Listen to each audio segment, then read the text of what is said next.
Alors, Satyajit Ray, nous sommes très contents que vous soyez venu nous rendre visite en France. Et puis-je vous présenter Claude Sauté, qui est un grand réalisateur français. Il a fait des films que tous les Français connaissent, César et Rosalie. Le dernier, c'est Un mauvais fils. Vincent François Paul.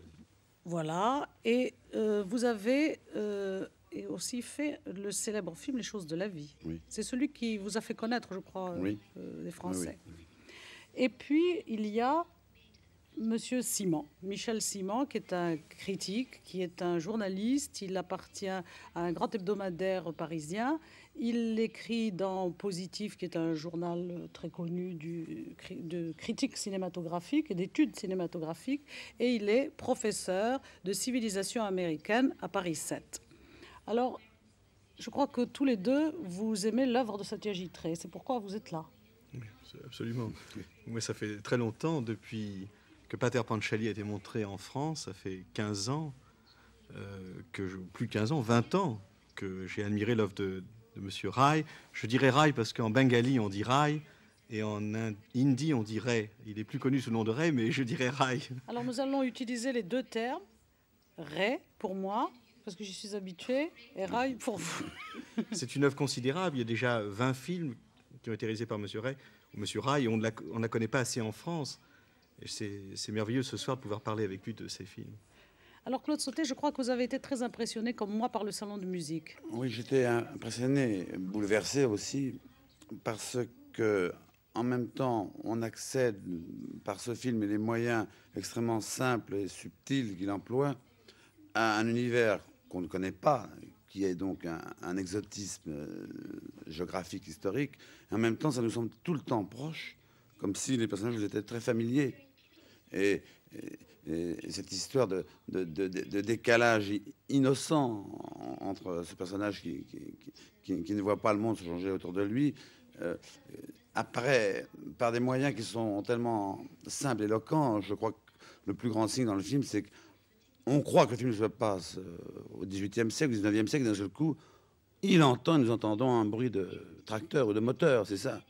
Et ça, c'est le génie. Mais est-ce que la particularité, le génie, comme vous venez de dire, n'est pas que c'est aussi une histoire universelle dans le temps et dans la chose profonde de l'être, c'est-à-dire justement ce temps qui je crois que, indépendamment de son musique, dans son musique aussi, c'est évident, c'est que l'histoire est quelque chose de très simple, d'exemplaire, identifiable, effectivement. Mais moi, je voudrais poser une question justement à Monsieur Rai. Le film a été montré il y a 2 ans à la télévision et il vous a fait connaître vraiment à un nombre extraordinaire de Français. Et c'est un film qui a eu un très grand écho. En même temps, c'est peut-être le film le plus spécifiquement indien que vous avez réalisé. Alors, est-ce que ça vous a surpris et qu'est-ce que c'est que ce film pour vous? En fait, c'est un film qui a été fait une fois que j'avais terminé les 2 premières parties de la trilogie. Et la première partie a été un grand succès, la deuxième partie n'a pas été un succès, financièrement parlant, s'entend. Et je voulais faire quelque chose de différent. Je ne pensais pas à une trilogie lorsque j'ai commencé à faire ce film. Et je me suis demandé que la musique, la danse, étaient, si vous voulez, des ingrédients acceptables pour le cinéma indien. Et je me suis dit que je devrais peut-être faire quelque chose dans cette direction-là. Et j'ai trouvé cette courte histoire qui a été écrite d'ailleurs par un très célèbre écrivain de roman. Et j'ai trouvé ce personnage du Samindar, du seigneur féodal. Et pour moi, c'était un personnage très pathétique, pour les raisons d'ailleurs qu'a dit M. Sauté.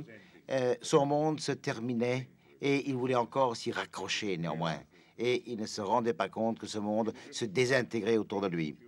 En plus de cela, ces seigneurs féodaux étaient souvent des mécènes, si vous voulez, de la meilleure musique classique indienne. Donc, la musique était un élément de l'histoire. La danse faisait partie intégrante de l'histoire.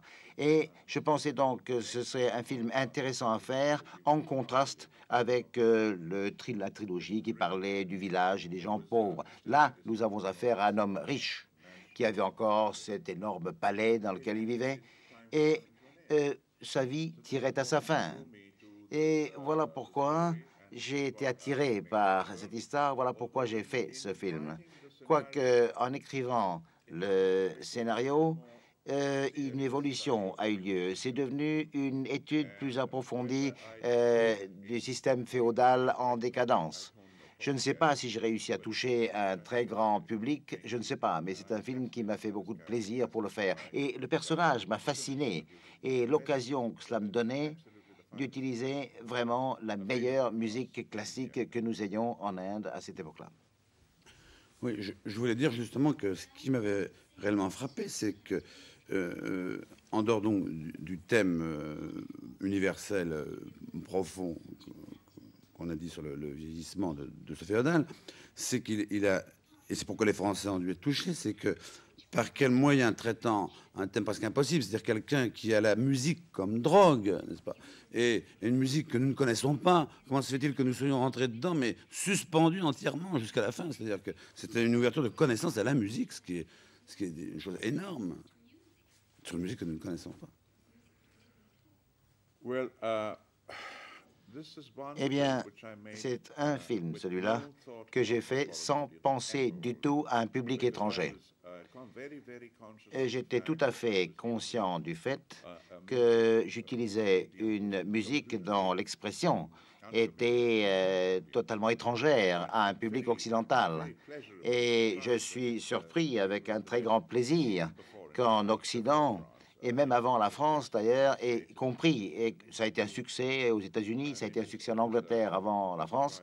Et j'ai toujours été très surpris que cette musique, qui est, après tout, tellement inconnue, étrangère, exotique pour les Occidentaux, je ne sais pas. Mais ça a accroché, ça a marché. Et pour moi, c'est toujours un mystère, d'ailleurs. Il y a une chose très, très caractéristique chez vous, c'est que vous composez la musique de vos films, ce que peu de metteurs en scène, on pense à Chaplin, mais ils ne sont pas nombreux, font. À partir de quand avez-vous commencé à écrire la musique de vos films et pourquoi? Eh bien, en fait, le salon de musique a été composé par un autre compositeur de musique. Moi, j'ai commencé moi-même beaucoup plus tard. Je ne savais même pas que je serais capable de le faire. C'est simplement que la musique était le premier amour de ma vie, avant même que je m'intéresse au cinéma. J'étais bien sûr un fan, j'étais très intéressé par le cinéma, mais ce n'est pas la même chose que maintenant. Mais j'aimais toujours la musique. J'ai grandi dans une ambiance musicale. Tout le monde du côté de ma mère chantait. Mon grand-père jouait du violon, était compositeur lui-même de chansons d'ailleurs. Et donc, mais j'ai découvert la musique classique occidentale avant de m'intéresser moi-même à la musique classique indienne. Je la connaissais, je la sentais autour de moi, mais je ne la sentais pas profondément. Le monde de la musique occidentale était un monde musical tout nouveau que j'ai découvert presque par accident. Il se trouve qu'il y avait un disque d'un seul mouvement, d'ailleurs, du concerto pour violon de Beethoven chez moi. Je ne sais pas qui l'avait acheté, je ne sais même pas comment c'est arrivé chez nous, mais j'avais ce disque. Et je l'ai entendu quand j'avais peut-être 6 ou 7 ans. J'étais petit garçon et je l'adorais. C'était le rondo, d'ailleurs, le dernier mouvement. Et voilà ce qui a déclenché mon intérêt pour la musique.